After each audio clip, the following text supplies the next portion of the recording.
नमस्कार मित्रांनो, लग्नानंतर होईलच प्रेम मालिकेच्या पुढील भागात आपल्याला पाहायला मिळणार आहे की जीवा आणि पार्थने आता काव्याला आणि नंदिनीसाठी मोठा सरप्राईज ठेवलेला असतो।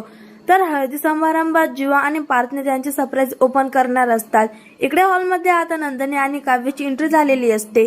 तर देशमुख कुटुंब सुद्धा आता त्यांची बॅग पॅक करून आता तिथे हॉलमध्ये पोहोचलेले असतात। तेच दुसरीकडे रम्याचा वेगळाच प्लॅन सुरू असतो।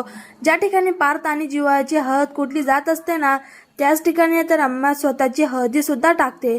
त्यानंतर ती स्वतःहूनच पार्थची हळद स्वतःला लावते आणि स्वतःची हळदी ती आता पार्थला लावणार असते। खरं तर यावेळेस नशीबाई तिची साथ देत असते। तर ऐन वेळेवर तिथे काव्य येते आणि ती रम्याला सांगू लागते की तू मला हळद लावणार नाही का।